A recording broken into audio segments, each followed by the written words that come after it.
오늘 함께 묵상할 말씀은 민수기 22장 19절에서 20절 말씀입니다. 거룩하신 하나님의 말씀입니다. 그런즉 이제 너희도 이 밤에 여기서 유숙하라. 여호와께서 내게 무슨 말씀을 더하실는지 알아보리라. 밤에 하나님이 발람에게 임하여 이르시되 그 사람들이 너를 부르러 왔거든 일어나 함께 가라. 그러나 내가 내게 이르는 말만 준행할지니라. 아멘. 며칠 있으면 이제 구정 설날이 다가옵니다. 신년이 되면 자주 등장하는 사람들이 있습니다. 유독 방송 매체에서 많이 다루기도 하고 영화로 나오기도 하고 실제로 사람들이 자주 찾아가곤 합니다. 어딘지 아시겠나요? 바로 점을 보는 무속인들입니다. 작년 이맘때쯤 기사에 국민의 41%가 점을 봤다는 한국 리서치 조사가 있었습니다. 아마 올해에도 그렇게 크게 다르지 않을 거라고 생각이 듭니다. 여러분도 이미 많이 들어보셨고 접해보신 내용이겠지만 기독교인들도 점을 봅니다. 작년 그 동일한 한국 리서치 기관에서 기독교인의 4명 중 1명이 점을 본다고 합니다. 저희 교회는 아마 많지 않으시겠지만 통계학적으로 보면 저희 교회에서도 혹 점을 보고 계신 분이 있을지도 모르겠습니다. 사주팔자나 운세를 보는 이유를 가장 크게는 2가지로 뽑는다고 합니다. 첫째는 사회적인 불안 때문입니다. 사회가 불안하고 미래가 불안하고 사회적으로 경제적으로 불안정하니까 이것을 통해서 점을 통해서 해소하고 싶은 마음이 사람에게 든다고 하는 것이죠. 앞으로 닥쳐질 불운을 막고 좋은 기운을 받아서 올 한 해를 시작하고 싶은 마음에 이제 점을 보러 간다고 하는 것입니다. 두 번째 이유를 보고서 제가 좀 놀랐는데, 두 번째 이유는 뭐냐면 대화하기 위해서라고 합니다. 내 얘기를 들어주고 내 삶을 공감해주고 나와 함께 미래를 고민할 수 있는 사람을 찾아간다고 하는 것이죠. 그래서 요즘에 점 보시는 분들이 상담가를 자처해요. 점 보는 시간을 길게 하고 같이 얘기도 하고 공감도 하고 같이 울어도 주고 막 화도 내주고 이런 일들을 이제 하는 걸 볼 수 있죠. 커플들이 주로 이 사주 카페를 많이 찾아가는데 커플들이 서로 대화할 수 있는 공감대를 찾기 위해서 이 카페를 찾아간다는 이유가 있기도 합니다. 그런데 이 2가지 이유를 살펴보면 교회를 찾는 이유랑 크게 다르지 않은 것 같습니다. 사람들이 교회를 왜 찾아오나요? 마음이 불안해서, 마음의 안정을 찾고 하나님의 말씀을 통해서 내 마음의 평안을 얻기 위해서 찾아옵니다.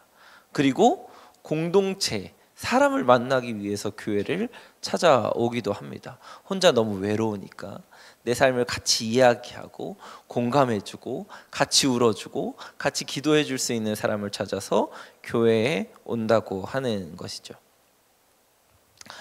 아마 이 2가지가 비슷하다는 것을 우리는 부정할 수 없을 것 같습니다. 오늘 말씀으로 한번 가볼까요? 계속해서 우리는 이스라엘 백성을 마주하게 된 발락 왕과 그리고 주술사 발람에 대한 이야기를 계속해서 묵상하고 또 묵상하게 될 것입니다. 표면적으로 보면, 말씀에서 보면 발람이라는 이 주술사는 하나님과 대화를 하는 사람입니다. 하나님과 대화를 한다니 이처럼 신실한 사람이 또 있을까요? 하나님과 마치 아주 가깝게 대화를 해서 직접 대면해서 이야기하는 것처럼 성경에서 보여집니다. 모압과 미디안의 장로들이 이제 복채를 가지고 처음 이 발람에게 찾아와서 이스라엘을 저주해 달라고 부탁했을 때 하나님이 가지 말라고 했다고 안 간다고 합니다. 이게 참 대단하죠. 처음 복채를 두고도 거절하는 이 발람을 보고 발락 왕은 발람이 실제로 영빨이 대단한 사람으로 여겼을 거예요. 하나님의 말씀을 들었다니. 이 영이 대단한 사람이 실제로 이스라엘을 저주한다면 자신이 승리할지도 모른다는 생각을 더 강하게 하는 역할을 했을 것입니다. 첫 번째 거절이. 그래서 두 번째에는 더 높은 고관들과 그 고관들과 함께 더 많은 복채를 가지고 이 발람에게 찾아갑니다. 그리고 이 발람에게 찾아갔을 때 발람이 하는 말이 오늘 우리가 읽은 본문의 말씀입니다. 뭐라고 얘기하냐면 기다리라고 얘기합니다.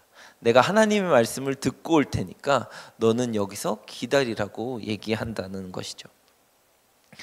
그리고 하나님께서 하신 말씀을 들어서 이제 다시 아침에 일어나서 이 고관 대작들과 길을 나서는 것이 이제 발람의 이야기로 오늘 본문 이후의 말씀입니다. 그런데 여기서 한 가지 의문이 드는 점이 있습니다. 만약에 이 발람이 하나님의 말씀을 듣는 리더이고 이스라엘 민족의 만약 지도자인 모세 같은 사람이었다면 하나님의 말씀을 다시 들으러 들어갔을까요? 최초에 하나님이 하신 말씀이 있습니다.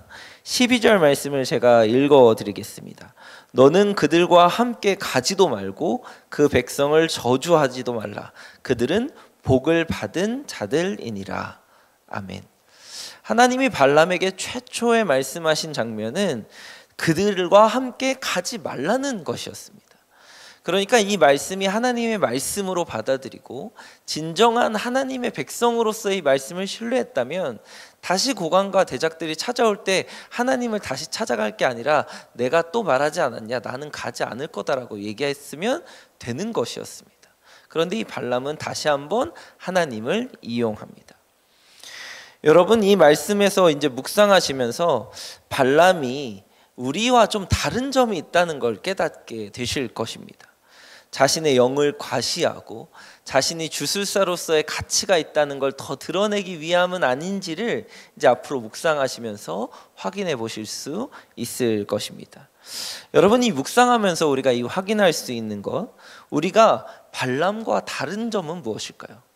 이 발람이 주술사인데 우리가 지금 현대에 있는 무속인들, 점을 보는 사람들과 그리고 점에 의지하여서 삶을 살아가고자 하는 사람들과 그리스도인이 결정적인 차이를 보이는 것은 무엇일까요? 첫째는 그리스도인은 하나님의 말씀을 도구로 사용하지 않습니다. 무속인들은 신의 뜻과 계시를 도구로 사용하고 자신의 생활 수단이나 사람을 현혹하는 수단으로 사용한다면 하나님의 말씀은 도구가 아닙니다. 하나님의 말씀은 우리의 삶을 윤택하게 하고 우리의 삶을 안정적으로 하고 우리의 불안한 미래를 막아주고 복을 가져오게 하는 도구가 아니라는 것입니다. 하나님의 말씀은 그 자체로 힘이 있고 능력이 있고 살아 움직이는 하나님의 본체라고 성경은 말하고 있습니다. 요한복음 1장 14절 말씀에 보면 말씀이 육신이 되어 우리 가운데 거하심에 우리가 그의 영광을 보니 아버지의 독생자의 영광이요 은혜와 진리가 충만하더라. 아멘. 하나님의 아들이신 예수님을 통하여서 우리 가운데 오신 것이 말씀입니다. 그러니까 우리가 보는 말씀은 무언가 도구로 삼아서 삶에 뭔가 윤택하게 하고 우리를 더 이롭게 하고 우리를 깨닫게 하는 뭔가의 도구가 아니라 그 말씀 그 자체로 하나님이시고 그 말씀 그 자체로 독생자이시고 그 말씀 그 자체로 우리에게 구원이 되시는 신앙 그 자체라는 것입니다. 여러분은 과연 말씀을 무엇으로 사용하고 계십니까?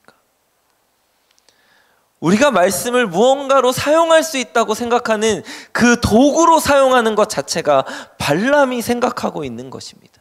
하나님의 말씀을 자신의 영을 높이는 것에, 자신의 영이 더 뛰어나다는 것에, 자신의 가치를 높이는 것에 사용하고 있는 것이 발람이라는 것이죠. 둘째, 발람과 우리가 다른 점, 무속인과 그리스도인이 다른 점은 말씀에 순종한다고 하는 것입니다. 제가 처음에도 말씀드렸듯이 발람이 말씀에 진정으로 순종했다면 최초에 던져졌던 말씀에 순종했으면 됐습니다. 안 간다고 하면 되잖아요, 그렇죠?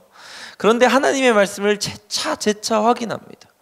그리고 하나님께서 내가 하는 말만 준행할지라고 말씀하셨는데도 불구하고 가는 길에 또 확인해야 됩니다.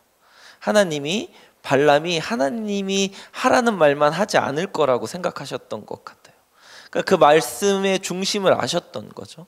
발람이 행하고자 하는 그 마음의 중심을 알았던 것입니다. 발람은 하나님의 말씀을 순종하는 것처럼 보이지만 결국에는 자신의 뜻과 맞았을 때 행동하는 것입니다. 자신이 원할 때 행동하는 것입니다. 자신에게 이롭다고 여겨지는 말씀에만 순종한다는 것입니다. 그리스도인이 말씀에 순종한다는 것은 발람이 말씀대로 행동하는 것과는 전혀 다릅니다. 말씀이 내 뜻과 맞지 않아도 순종하는 게 그리스도인의 순종입니다. 말씀에 내 생각과는 일치하지 않아도 순종하는 게 그리스도인의 순종입니다. 말씀하시는 것이 내가 이해가 되지 않은 상황 속에서도 움직이는 것이 그리스도인의 순종이라고 하는 것입니다. 혹 여러분은 여러분의 생각과 여러분의 뜻과 여러분의 경험과 지식에 맞는 말씀에만 순종하고 있지는 않으십니까? 내 의지와 내 뜻이 다르더라도 하나님의 말씀이라면, 그 살아있는 말씀이라면, 그 예수님의 본체이고 그 자체이고 구원이라면 믿고 따르는 사람들, 그 사람들이 진짜 그리스도인이라고 하는 것입니다. 오늘 말씀에 나타나는 발람의 말과 행동은 주술사 그 이상의 그 이하의 것도 아니었습니다. 하나님의 말씀을 듣지만 자신의 이익대로 도구로 삼고 하나님의 말씀에 순종한다고 여겨지기보다는 자신의 뜻과 맞을 때만 행동하는 것이 주술사라는 것입니다. 사랑하는 말씀상 공동체 성락성결교회 성도 여러분, 여러분의 오늘의 삶을 통하여서 그리스도인과 세상의 종교인들, 무속인들, 점을 보는 사람들이 무엇이 다른지를 보여주시는 삶이 되시기를 소망합니다. 하나님의 말씀을 있는 그대로 받아들이고 하나님의 말씀이 그 본체 자체로 구원이고 그리스도임을 믿음으로 고백하는 여러분 되시기를 소망합니다. 그리고 또 그 말씀이 여러분의 삶에 그리스도인다운 순종의 열매로 맺어지는 하루가 되시기를 주님의 이름으로 축복합니다. 같이 기도하시겠습니다. 말씀으로 이 땅을 창조하시고 그 말씀이 이 땅에 오셔서 우리를 구원하시는 그리스도가 되심을 감사드립니다. 그러나 우리가 신앙생활이라는 것을 하면서 말씀을 나를 이롭게 하고 나의 삶을 평안하게 하고 또 행복하게 하는 도구로 사용할 때가 많았음을 고백합니다. 우리의 부족함과 연약함을 용서하여 주시옵소서. 오늘 하루를 살아가면서 말씀 그 자체가 우리의 삶 속에 살아서 우리의 삶에 역사하고 또 우리를 인도하고 또 우리를 이끄시는 것을 경험하는 하루가 되게 하여 주시옵소서. 주술적 신앙이 아니라 믿음과 순종의 신앙으로 살아가는 참된 그리스도인으로 오늘 하루 살아가게 인도하여 주시옵소서. 말씀이 우리의 삶에 온전히 이루어지고 순종으로 가는 그 길에 용기와 힘을 허락하여 주시옵소서. 말씀 그 자체이신 그리스도 예수님의 이름으로 기도합니다. 아멘. 이 시간 다음과 같은 기도 제목으로 함께 기도하시겠습니다. 지금 들은 말씀이 내 삶으로 이어지게 하옵소서. 또 다른 희년 3년의 복, 말씀 묵상이 복입니다라는 주제로 2024년을 살아가게 하시고 말씀의 복을 누리는 공동체 되게 하옵소서.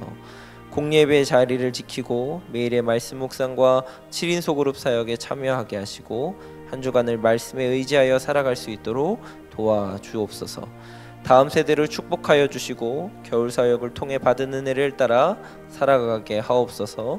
말씀으로 바르게 세워지는 세대 되게 하옵소서. 세계 곳곳의 전쟁과 지진, 홍수로 피해 입은 국가들을 회복시켜 주시고 기후 위기에 지구촌이 하나가 되어 해결할 수 있도록 인도하옵소서. 개인의 기도 제목과 공동의 기도 제목으로 다 같이 기도하시면서 삶의 자리로 나아가시겠습니다. 함께 기도하시겠습니다. 사랑과 은혜로 충만하신 하나님 나라에 참으로 감사합니다. 우리에게 이 귀한 말씀 허락하여 주시고